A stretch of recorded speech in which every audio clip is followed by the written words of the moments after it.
Game changer cinema release అయింది. So సినిమాకి మంచి టాకే వస్తున్నట్టుగా కనబడుతుంది.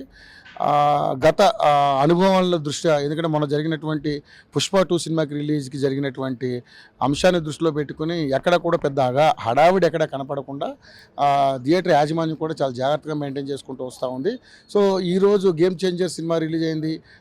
మిక్స్డ్ టాక్ వస్తుంది, మంచి టాకే వస్తుంది. కానీ గతంలో జరిగినటువంటి పరిణామాలని దృష్టిలో పెట్టుకుని వీళ్ళంతా కూడా ఇప్పుడు యాజమాన్యం అంతా కూడా చాలా పకడ్బందీగా కట్టుదిట్టమైనటువంటి చర్యలు చూసి ఇప్పుడు మనం భ్రమరాంబ మల్లికార్జున థియేటర్ కూకట్పల్లిలో ఉన్నాం. సో ఇంకా సినిమా అంటే ఈరోజు బెనిఫిట్ షోల్ని తెలంగాణ రాష్ట్ర ప్రభుత్వం తీసివేయడం వల్ల మార్నింగ్ 4 o'clockకి షో స్టార్ట్ అయినట్టుగా కనపడతా ఉంది. మొత్తానికైతే ఎక్కడ కూడా పెద్దగా హడావిడి కనపడడం లేదు థియేటర్ల దగ్గర కూడా ఉన్నటువంటి పరిస్థితులు. ఎందుకంటే రాష్ట్ర ప్రభుత్వం చాలా స్ట్రిక్ట్గా ఆర్డర్లు పాస్ చేయడం వల్ల పుష్ప 2కు జరిగినటువంటి డ్యామేజ్ ఎక్కడ జరగకూడదనే ఉద్దేశంతో కట్టుదిట్టమైనటువంటి చర్యలు చేపట్టడం జరిగింది. సో బెనిఫిట్ షోల్ని క్యాన్సిల్ చేయడం జరిగింది. టికెట్ రేట్స్ కూడా చాలా జాగ్రత్తగా మెయింటైన్ చేస్తూ ఉండాలని చెప్పేసి అధిక ధరలు పెట్టకుండా ఉండేటందుకు కూడా ముఖ్యమంత్రి రేవంత్ రెడ్డి గారు ఒక నిర్ణయం అయితే తీసుకున్నారు. సో బెనిఫిట్ షోలు అనేటివి లేవు. మార్నింగ్ 4 o'clockకే షో స్టార్ట్ అయినటువంటి పరిస్థితి మనం చూస్తూ ఉన్నాం. సో సినిమా అయితే మంచి పాజిటివ్ టాకే వచ్చినట్టుగా కనపడతా ఉంది. ఇంకా సినిమా థియేటర్ నుంచి బయటకి జనం రాలేనటువంటి పరిస్థితి.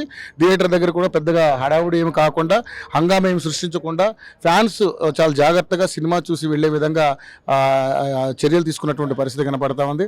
సో మొత్తానికైతే పుష్ప 2కి జరిగినటువంటి డ్యామేజ్ ఏ సినిమాకు కూడా జరగకూడదనే ఉద్దేశంతో కట్టుదిట్టమైనటువంటి చర్యలు తీసుకున్నటువంటి పరిస్థితి కనపడుతుంది. సంక్రాంతి సందర్భంగా గేమ్ చేంజర్ ఈరోజు 10వ తారీఖు శుక్రవారం రోజు నాడు రిలీజ్ అయింది. అదేవిధంగా 12వ తారీఖు సంక్రాంతికి వస్తున్నాం వెంకటేష్ సినిమా రిలీజ్ కాబోతుంది. అదేవిధంగా 12వ తారీఖు Daaku Maharaj cinema Balakrishna cinema release కాబోతుంది. 14వ తారీఖు వెంకటేష్ సినిమా సంక్రాంతికి వస్తున్న సినిమా. ఈ 3 సినిమాలు పెద్ద సినిమాలు బరిలో ఉన్నాయి, రిలీజ్ కాబోతున్నాయి. కాబట్టి సరే టాక్ ఏ విధంగా ఉన్నప్పటికీ కూడా థియేటర్ల దగ్గర అయితే కొంచెం కట్టుదిట్టమైనటువంటి చర్యలు కనిపిస్తున్నట్టు మనం చూస్తాం. ఇప్పుడు మనం భ్రమరాంబ మల్లికార్జున థియేటర్ దగ్గర ఉన్నాం. ఇక్కడ చాలా ప్రశాంతంగా ప్రేక్షకులు కూడా అందరూ కూడా సినిమా చూడడానికి లోపలికి వెళ్ళారు, బయటికి రావడం జరుగుతూ ఉంది.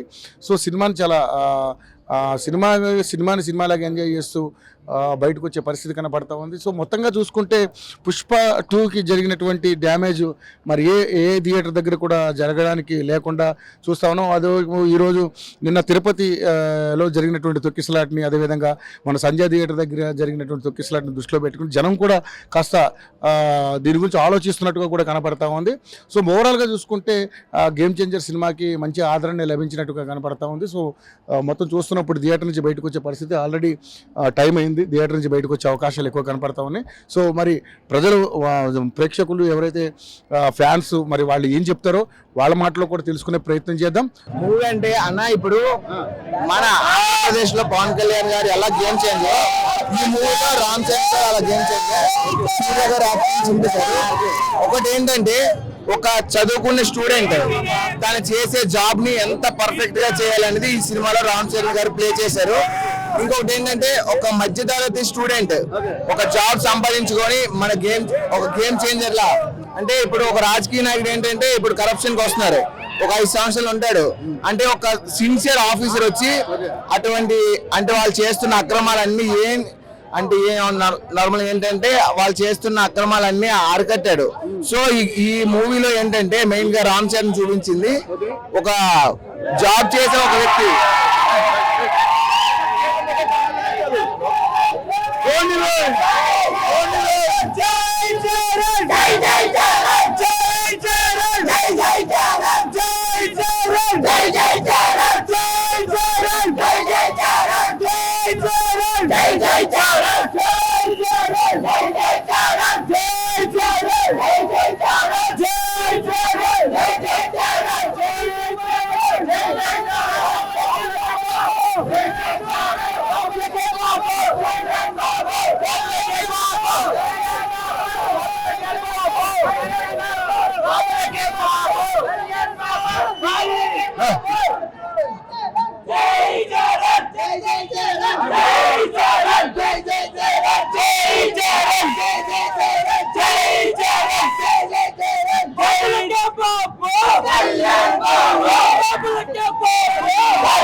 కళ్యాణ్ రామ్